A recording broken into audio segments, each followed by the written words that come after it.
What is up, YouTube world? I'm Ashley D. Before I get started, please go ahead and hit that like and subscribe button. Thank you. Also, feel free to share this brief video as well. Everything I state is allegedly not a guaranteed fact, my own personal opinion and observation.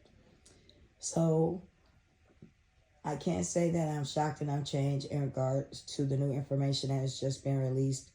Mcknight has changed his name officially to match his junior's name, his heir, and he already had a Brian Mcknight that was a junior by his first wife, which was an African-American woman, as well as a daughter.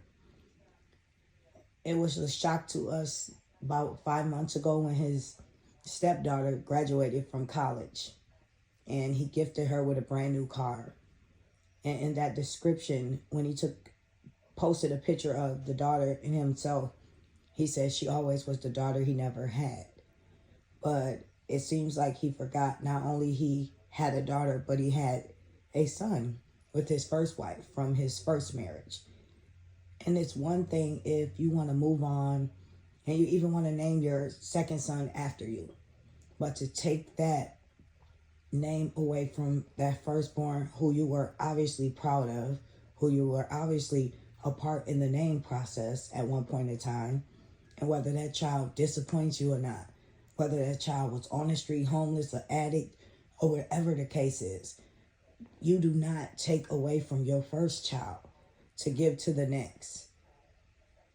And for you to be Brian Knight, you sold so many albums to Black African-American people who supported you, stood behind you for many, many years. And if you choose to marry outside of your race, there's nothing wrong with that. I'm all for loving who loves you. But you had to spit on your first children and apparently your first wife in order to make your second wife feel better and bring them up. Yes, it's a blessing that your stepkids that were raised by you decided to go to college, decided to do well for themselves. And whether you say your children from your previous marriage was spoiled, they didn't want to do this, they didn't want to do that, you gave them all the options and opportunities, that still does not give you the right to feel like it justifies you changing your name. Changing your name, taking away the name that you was named your son after, your first son, who's already a grown man. I don't understand. And if I was him, I would so go change my name. If it took me a whole year to work to pay for that, as well as his son, I would not want to be named after a man like you. You are the lowest of the low. You deserve donkey of the day. To do that to your kids, to make them feel less than, to act like they don't exist. I don't care if they're not in school. I don't care if they're not even working. Those are still your kids. You still father them. And you still should love them. You should not love them any less because of the decisions they've made in life. They have not harmed you. They have not robbed you. They have not done anything to you personally.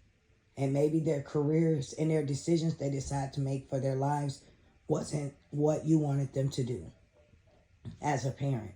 But they're grown. And sometimes we could always have the best intention for our children. Even at a very young age, we want to encourage them to do well for themselves so they can have a better life and be able to financially provide for themselves. But I'm quite sure whether or not your stepkids did well for themselves, I guarantee you, you're going to be the first one to provide a home for them. You're going to be the first one to put a down payment. You're going to be the first one to pay for the wedding. You're going to be the first one to do all those things that a father would, that's in an industry that has the money. But your kids, on the other hand, they don't get to see any of that. Well, I'm Ashley D. Please leave your opinion down below what you think. And I'll be speaking to each and every one of you soon. Take care. Bye.